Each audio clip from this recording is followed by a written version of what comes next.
aqbil. Nah, wal amru in lam yakulin nuni mahal fi huwa ismun.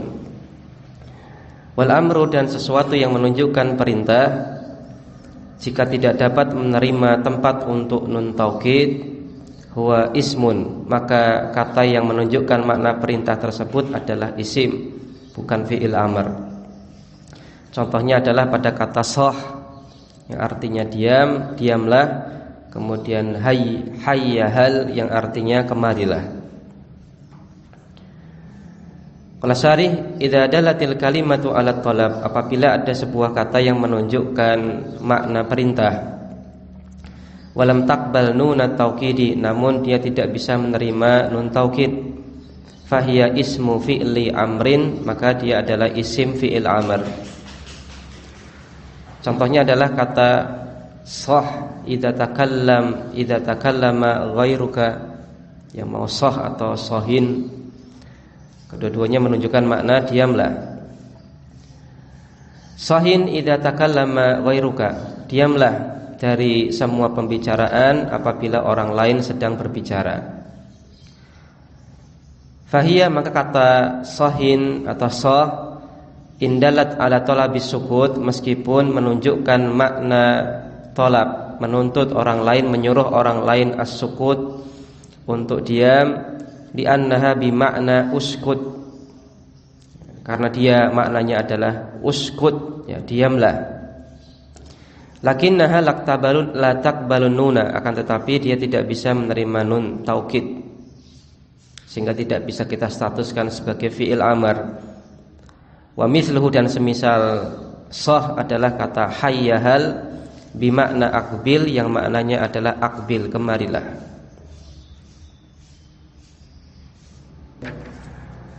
Khassa Ibnu Malikin isma fi'lil amri bidzikri.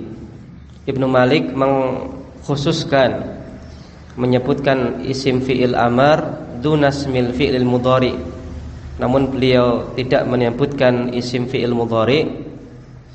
Semisal dalam firman Allah Subhanahu wa taala, fala taqul lahuma uffin, maka janganlah engkau katakan kepada mereka berdua, yaitu kedua orang tuamu, uffin, uff.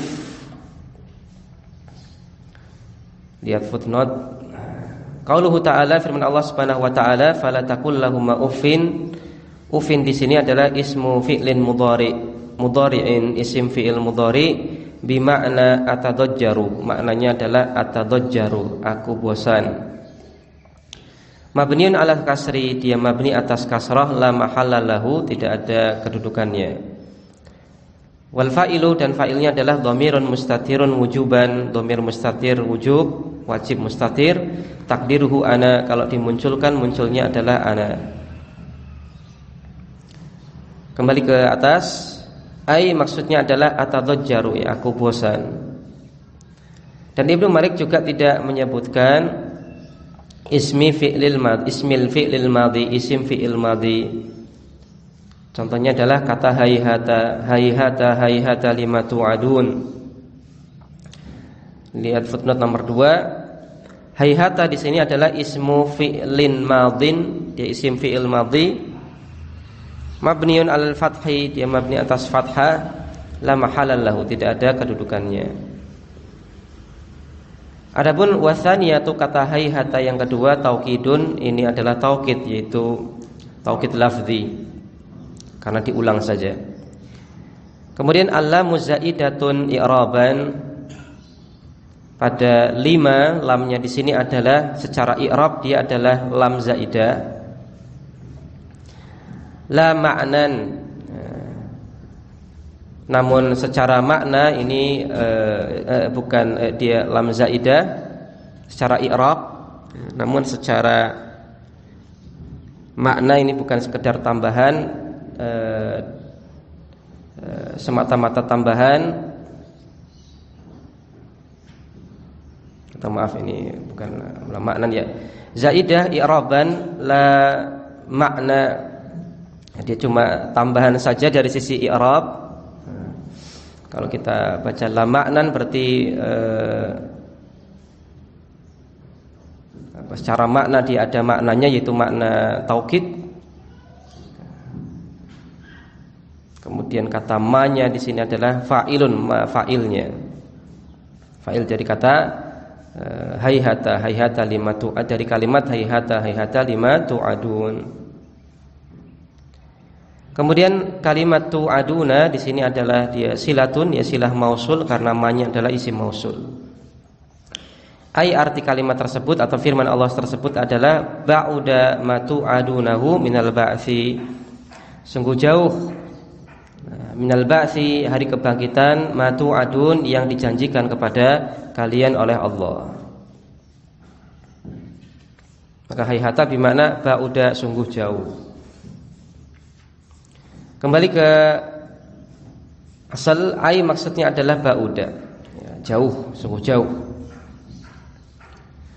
Likathratihi fil lughah duna akhwaihi, karena seringnya ini terdapat dalam bahasa duna akhwaihi. Ini duna akhwaihi tidak sebagaimana dua saudaranya. Kama sayadhkuru dzalika fi babi asma'il af'al, sebagaimana Ibnu Malik akan menyebutkannya di bab tentang isim fi'il. Fa in qabilatil kalimatun nuna, apabila kata tersebut menerima nun, yaitu nun taukid, bisa menerima nun taukid, walam tadulla 'alal amri, namun tidak menunjukkan atas perintah, fahiya fi'lun mudhari'un, maka itu adalah fi'il mudhari'. Contohnya adalah la nukhrijannaka ya Syuaibu, la sungguh nukhrijannaka, benar-benar akan kami usir engkau, keluarkan engkau wahai Syuaib. Dan ini adalah makna perkataan Ibnu Malik, wal amru illam yaku linuni mahal fi. Sesuatu kata yang dia menunjukkan perintah namun tidak punya tempat untuk nun taukid. Ai maksudnya adalah indalatil kalimatu ala tolab, apabila kata tersebut menunjukkan atas tolab perintah. Wahada, dan hal ini ma'khudun min qaulihi, ini diambil dari perkataan Ibnu Malik, wal amr, dan perintah. Walam tuqbal wal amru walam taqbalin nunut taukid, nunna taukid, dan dia tidak menerima nun taukid, maka dia adalah ismu fi'li amrin, dia adalah isim fi'il amr. Kemudian perkataan Ibnu Malik huwa ismu, di sini berkedudukan sebagai khobar dari mubtada. Kemudian itu mubtada'nya al-amru, walaysa jawaban li syarti, dan di sini bukan jawab syarat. Alasannya adalah li adami iqtiranihi bil fa, karena tidak bergandengan dengan fa jazaiyah. Ya, intinya di sini syarat sebuah tolab itu dia statusnya adalah fi'il amr adalah apabila menerima nun taukid. Dan perlu sedikit kita tekankan di sini berkaitan dengan cara baca istilah untuk macam-macam fi'il, ya, fi'il madhi, fi'il mudhari, kemudian fi'il amr. Kalau fi'il madhi dan mudhari dia bentuknya na'at man'ut, al-fi'lul madhi, al-fi'lul mudhari. Tapi kalau fi'il amr bentuknya idhofah fi'lul amri. Sehingga untuk istilah isim fi'il madhi, isim fi'il mudhari, dan isim fi'il amr pun sama. Isim fi'il madhi berarti ismul fi'lil madhi, ismu al-fi'li al-madhi. Kemudian isim fi'il mudhari ismu al-fi'li al-mudhari. Tapi untuk isim fi'il amr ismu fi'lil amri, ismu fi'lil amri, fi'ilnya tidak ada alif lamnya. Ya, footnote di halaman 34 tidak kita baca karena ini berkaitan dengan masalah jawab syarat. Kita masuk ke pembahasan isim mu'rab dan isim mabni. Al-mu'rabu wal mabniyu, mu'rab dan mabni. Wal ismu minhu mu'rabun wa mabniun. Isim diantaranya ada yang mu'rab dan ada juga yang mabni. Kenapa ada yang mabni? Yang mabni ini adalah lisyabahin, karena adanya keserupaan minal huruf dengan huruf. Yang keserupaannya ini adalah keserupaan yang mudnin, yang mendekati. Adanya keserupaan yang mendekati huruf yang ada pada isim, sehingga isim tersebut kita statuskan mabni sebagaimana mabninya huruf. Al-ismu kismani, isim ada dua macam, mu'rabun wa mabniun, mu'rab dan mabni. Adapun isim mu'rab adalah ma yang yataghayyaru, berubah, akhiruhu, akhirnya. Bisababil awamili, dengan sebab amil-amil ad-dakhilati alaihi, yang masuk padanya. Contohnya adalah hadarat dhaifu, tamu itu telah hadir. Safahtu dhaifa, saya berjabat tangan dengan tamu itu. Farihtu bid-dhaifi, saya membuat tamu itu senang. Maka fal awwalu, pada kalimat yang pertama, marfu'un, dia marfu', li'annahu ma'mulun li'amilin, karena dia adalah ma'mul untuk amil, yaktadi ar-raf'a, yang memberikan konsekuensi marfu' alal fa'iliyati, sebagai fa'il. Amilnya apa? Amilnya adalah hadara. Maka hadara ini adalah amil marfu' untuk adanya fa'il. Dan di sisi yang lain, kalau fi'ilnya adalah fi'il muta'addi, dia pun sekaligus menjadi amil mansub. Seperti contoh yang kedua. Wasani, dan yang kedua adalah mansub ditaghayyuri al-amili, karena perubahan amil, bi amilin akhara, dengan amil yang lain. Yang amil yang lain ini yaktadi an-nasba, berkonsekuensi mansub alal maf'uliyati, sebagai maf'ul bih. Apa amilnya? Yaitu kata safahtu, aku berjabat tangan.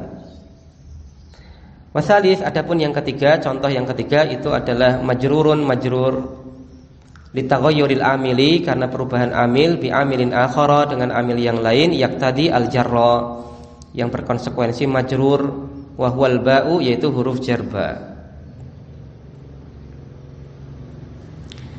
Lihat footnote nomor 1. Qauluhu, perkataan Ibnu Malik, mabniun. Kata mabniun pada wa mabniun li syabahin dan seterusnya berkedudukan sebagai mubtada. Wa khabaruhu mahdhuf, khabarnya dihapus. Wa takdiru, dan kalimat lengkapnya adalah wa minhu mabniun. Dan di antara isim ada yang mabni. Wa la yu'tafu ala qaulihi mu'rabun. Dan mabni di sini tidak dijadikan ataf. Tidak kita atafkan, kita tidak dudukkan sebagai ataf untuk perkataan Ibnu Malik mu'rabun. Kenapa tidak kita jadikan ataf? Li'annahu yastalzimu anna ba'dal ismi mu'rabun wa mabniyun fi anin wahidin. Karena apabila kita jadikan ataf, konsekuensinya adalah adanya sebagian isim yang dia mu'rab dan mabni pada satu waktu. Jadi nanti disalahpahami bahwasanya ada isim yang dia mu'rab dan mabni, ya, mu'rab dan mabni sekaligus pada waktu yang sama. Maka supaya tidak dipahami demikian, meskipun zahirnya demikian, maka di sini dijelaskan oleh pensyarah ini bukan ataf, tapi ini mubtada dengan khobarnya dihapus. Karena kalimat asalnya adalah wa minhu mabniun, dan di antara isim ada yang mabni. Illa, kecuali in kanal muradu bil ismi al jins. Kecuali apabila yang dimaksud dengan isim di sini adalah jenis isim. Kemudian footnote yang kedua, apa yang dimaksud dengan amil? Amil adalah ma'aujaba kauna akhiril kalimati ala wajhin maksusin minal i'rabi. Segala sesuatu aujaba yang mengharuskan kauna akhiril kalimah, keadaan akhir sebuah kata, ala wajhil maksusin, pada bentuk tertentu, minal i'rabi, dari i'rab. Dan amil ini wahwal lafdhiyun, bisa jadi amil lafdhi. Contohnya adalah fi'il, kemudian huruf. Amilnya juga bisa ma'nawi. Kal ibtida, contohnya adalah ibtida, letak kata di awal kalimat. Fi raf'il mubtada'i, dalam kasus Kenapa mubtada itu marfu? Waqad yakunu al-amilu dhahiran, dan terkadang amil ini dhahiran, ya, nampak jelas dalam kalimat. Waqad yakunu muqaddaran, dan boleh jadi ya, dia dihilangkan dari kalimat. Maka amil itu ada amil lafzi, ada amil maknawi. Kalau amil lafzi tadi fiil.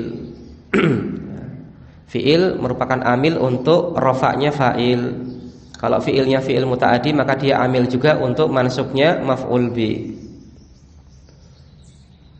Atau secara umum mansubnya mafa'il, maf'ul, maf'ul, maf'ul bi, maf'ul mutlak, maf'ul fi, dan seterusnya.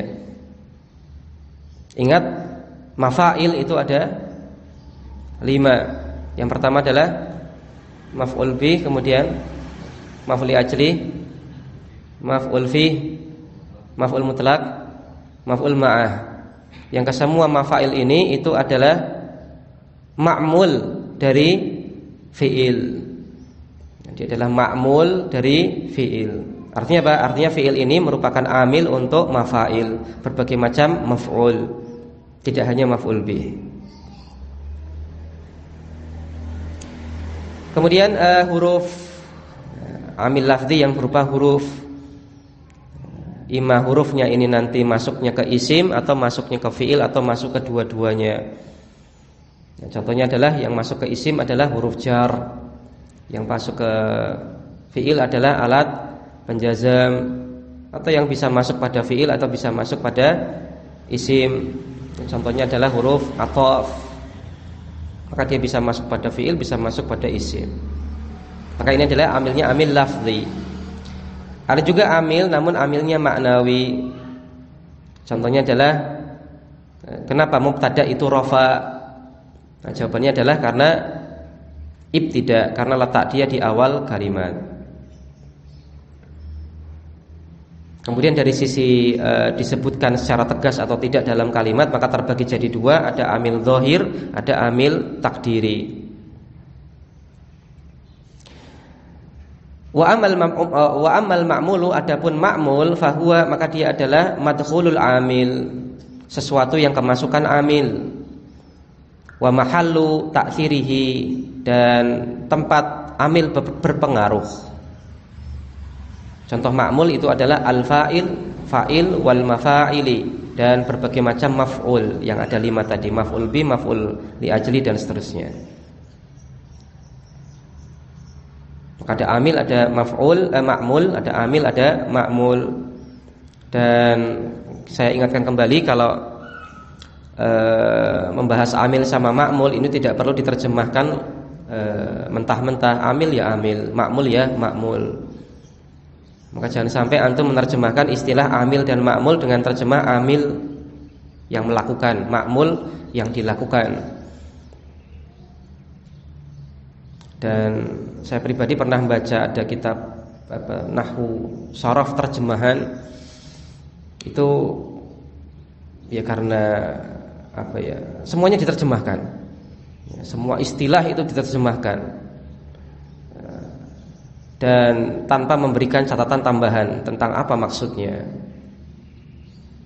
Maka ketika saya baca ya tidak nyaman sekali. Kenapa? Karena hampir semua istilah diterjemahkan. Maf'ul mutlak, terjemahnya apa? Maf'ul, sesuatu yang terkenai pekerjaan, mutlak, secara mutlak. Yang membaca malah tidak paham apa maksud dari maf'ul mutlak. Maka dalam penerjemahan kita perlu paham betul bahwasanya untuk istilah-istilah yang sekiranya ini maknanya tidak sebagaimana makna secara bahasa letter luck, tidak perlu diterjemahkan. Maf'ul mutlak ya maf'ul mutlak. Bagaimana memahami maf'ul mutlak ya? Dari definisi, bukan dari terjemahan per kata. Imam ya imam, tidak perlu diterjemahkan apa? Pemimpin dalam sholat. Makmum ya makmum, tidak perlu diterjemahkan yang dipimpin dalam sholat. Sholat ya sholat, tidak perlu diterjemahkan apa? Doa dan seterusnya, dengan terjemah secara bahasa. Maka untuk menerjemahkan untuk istilah yang dia memang sudah jadi istilah, ahsan kalau tidak perlu diterjemahkan. Kalau mau dijelaskan dengan padanan istilah dalam kaidah bahasa Indonesia itu enggak masalah. Contohnya fa'il dipadankan dengan subjek meskipun tidak senantiasa 100% tepat fa'il ini adalah subjek. Maf'ul bih kita padankan dengan objek. Itu cuma padanan saja, bukan terjemah, bukan, itu padanan. Kita cari sebuah istilah dalam bahasa kita yang setidaknya itu sama secara keseluruhan atau mungkin ya mayoritas samalah pengertiannya dengan istilah dalam bahasa Arab. Maka itu yang perlu kita perhatikan. Ya yakfi. Wal mabni, dan yang kedua adalah isim mabni, yaitu ma yalzamu halatan wahidatan, adalah yang yalzamu senantiasa harus halatan wahidatan pada satu keadaan. Wala yataghayyaru akhiruhu bisababi ma yadkhulu alaihi minal awamili, dan dia tidak berubah akhirnya karena amil-amil yang masuk padanya. Contohnya adalah hadat talibu faza ala zumalaih, siswa ini faza menang, mengungguli di atas teman-temannya. Hanna'tu, saya mengucapkan selamat hadat taliba, kepada siswa ini. Sallamtu ala hadat talibi, saya mengucapkan salam kepada siswa ini. Maka kata za pada hada, ya sebagaimana kita ketahui pada hada haknya di sini harfu tanbih, kemudian isim isyarahnya adalah za. Maka za-nya ini adalah isim isyarahnya, adapun haknya adalah harfu tanbih. Namun kalau kita ajarkan kepada tulab mubtadiin, ya pembelajar awal, ya kita jadikan satu saja, hadza isim isyarah, tanpa kita pilah-pilah hak harfu tanbih, za isim isyarah, tidak perlu. Tapi karena kita sudah belajar nahwu dasar, ya di sini kita tidak masalah kalau kita katakan pada hadza haknya harfu tanbih, za-nya isim isyarah. Maka za pada hadza mabniun ala sukun, dia mabni atas sukun. Mana sukunnya? Sukunnya terletak pada alif. Karena alif tidak menerima harokat apapun, maka sukunnya tidak perlu ditulis. Fi mahalli raf'in au nasbin au jarrin, mahalnya rafa pada contoh kalimat yang pertama, kemudian mahalnya nasab pada contoh kalimat yang kedua, kemudian mahalnya jar pada contoh kalimat yang ketiga. Walam yataghayyar akhiruhu, dan huruf terakhirnya atau keadaan akhirnya itu tidak berubah. Di sini ada istilah fi mahalli. Apa istilah metode i'rab dengan kata-kata fi mahalli itu namanya apa? I'rab apa? I'rab mahal. Ada istilah i'rab mahal, yaitu ketika mengi'rab kita tambahkan kata-kata fi mahalli raf'in, fi mahalli nasbin, fi mahalli jarrin. Nah, perlu kita ingat kembali bahwasanya ada kondisi-kondisi di mana kita gunakan i'rab mahal. Kapan saja kita gunakan metode i'rab dengan metode i'rab mahal. Terserah bagi antum yang dulu pernah belajar dengan ana, pakai bahasa yang saya buat, ataupun mungkin antum buat bahasa sendiri, silakan. Kapan saja kita pakai i'rab dengan metode i'rab mahal, dengan tambahan fi mahalli raf'in, fi mahalli nasbin, dan seterusnya. Yang pertama, ya, ketika ada isim mabni, ketika ada sesuatu yang mabni menduduki kedudukan mu'rab. Apabila ada sesuatu yang mabni menduduki kedudukan mu'rab, maksudnya bagaimana? Contohnya misalkan domir mabni, tapi dia berkedudukan sebagai mubtada, dan mubtada harus marfu'. Apabila kita bilang marfu, mansub, majrur, ini adalah sebuah istilah yang berlaku pada mu'rab. Ini bagaimana? Domir mabni, mubtada harus marfu', bertentangan. Kalau mabni itu enggak boleh rafa, enggak boleh nasab, enggak boleh jar, tapi ini menduduki kedudukan mubtada dan mubtada harus marfu. Gimana ini komprominya? Maka komprominya dengan i'rab mahal, ditambahi fi mahalli raf'in, mubtadaun misalkan. Jadi dalam kaidah mengi'rab tidak boleh langsung kita bilang apa? Marfu', enggak boleh.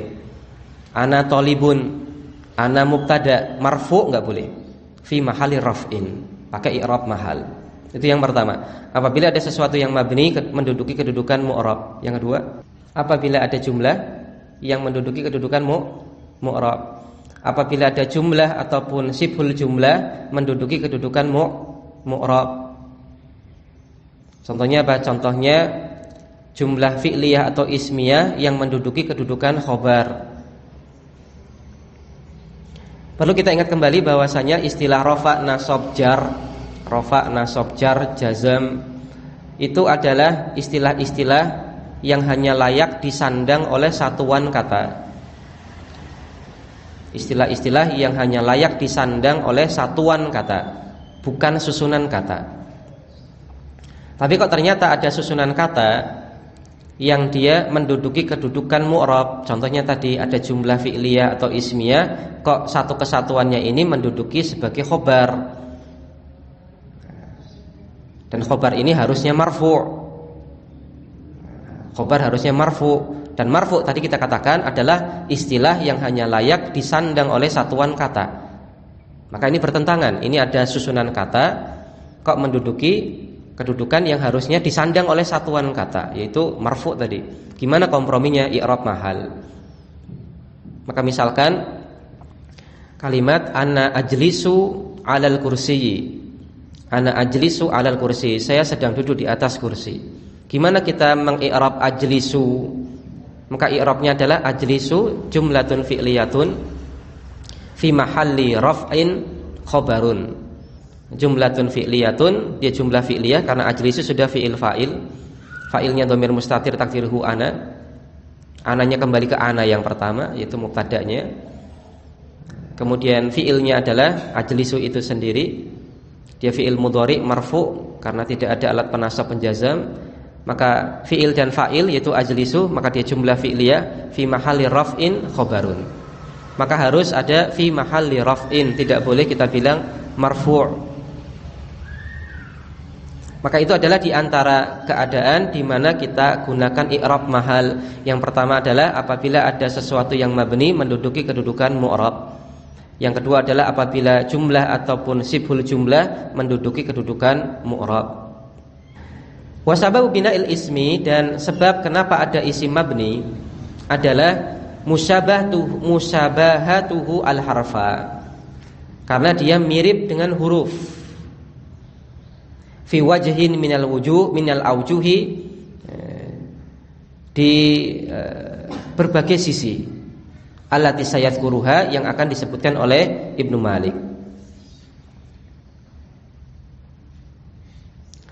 Maka status alasan kenapa isim mabni, kenapa ada isim yang mabni, alasan kenapa ada isim yang mabni, kemudian dikatakan karena alasannya adalah dia serupa dengan huruf. Ini sebenarnya adalah pembahasan apa? Illah nahwiyah. Pembahasan illah nahwiyah.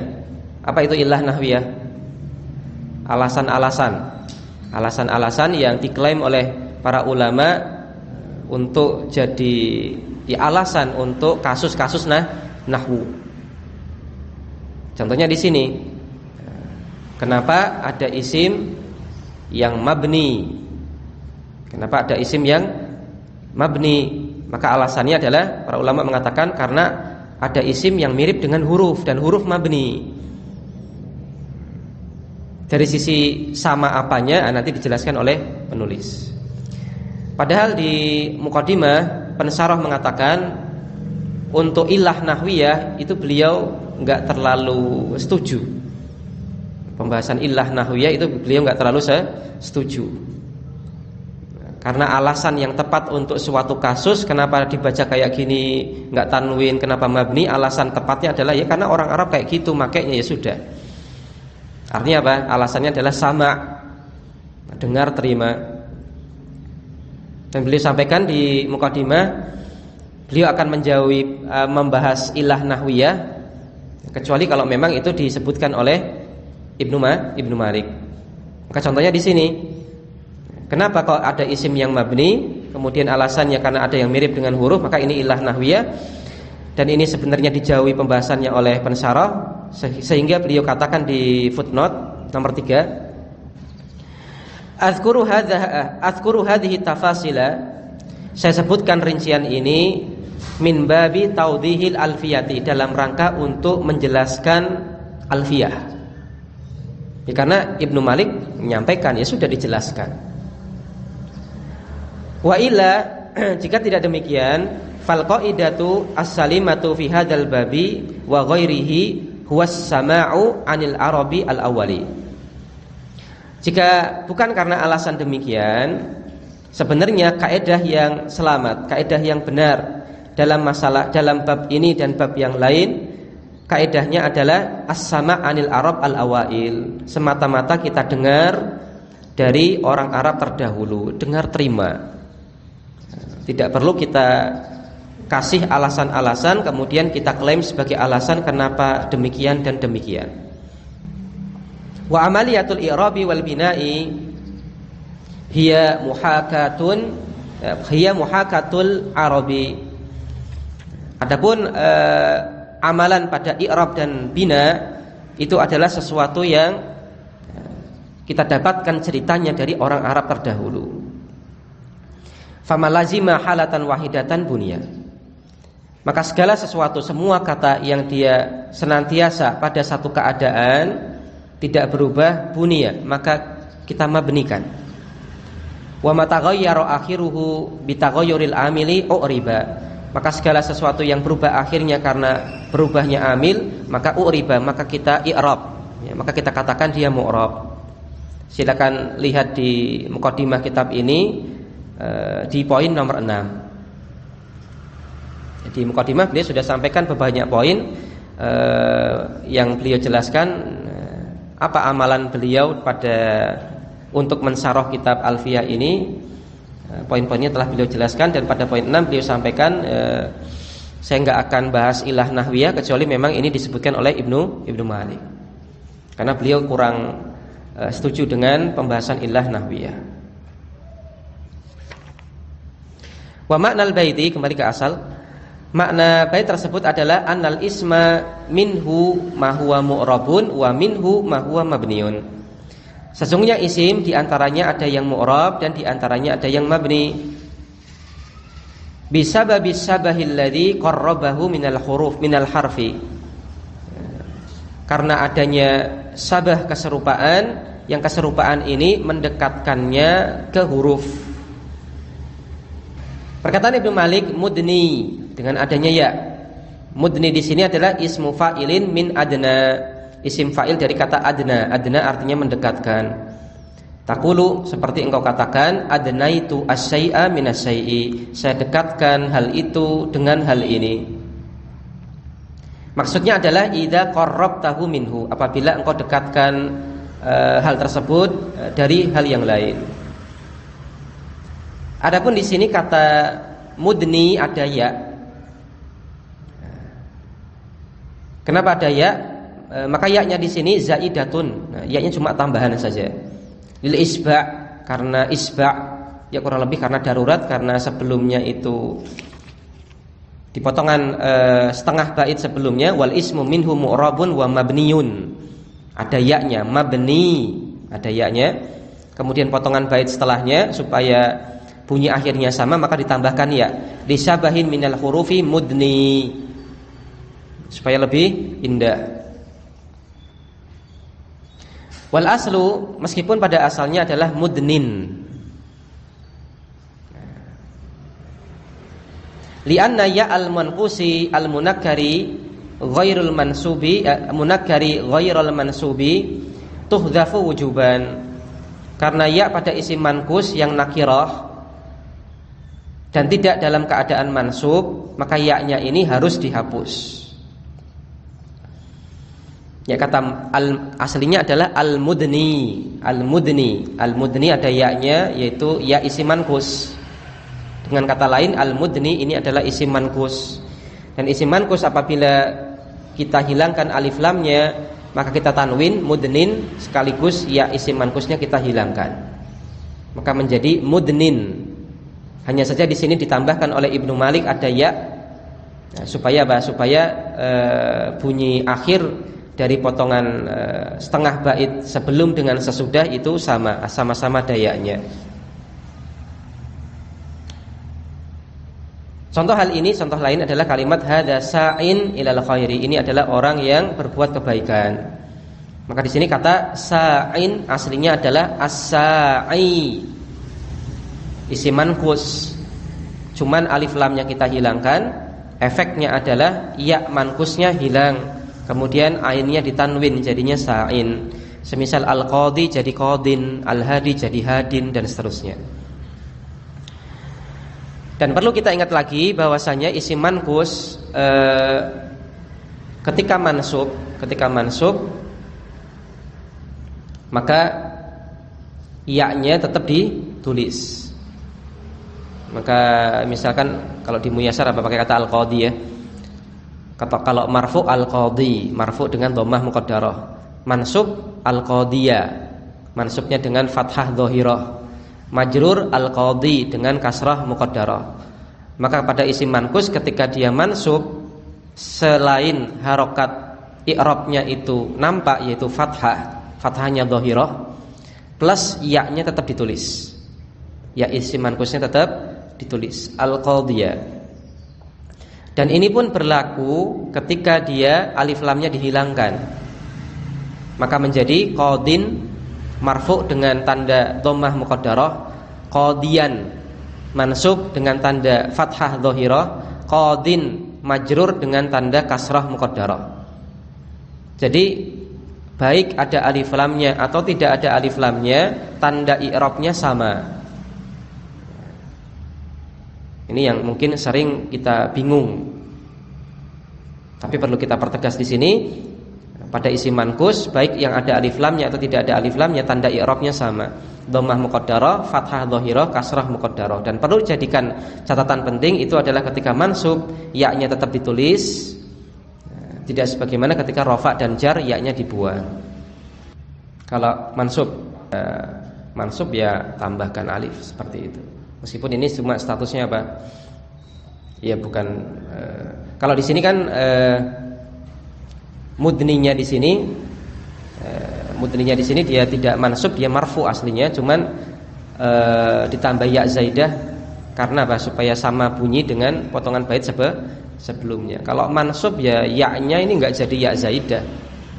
Ya lazimah tetap ya mudniyan ya-nya bukan zaidah lagi karena kan kalau mansub isim manqus memang ya-nya ditulis. Jadi ini sama-sama ada ya-nya, cuman kalau di kasus kita ini mudninya di sini dia itu marfu, cuman ada ya di situ, tapi ya-nya bukan ya lazimah, dia ya zaidah. Zaidahnya kenapa? Ya supaya isba tadi ya kurang lebih ya supaya bunyi akhirnya potongan bait setengah sebelum dengan setengah sesudah akhirnya sama.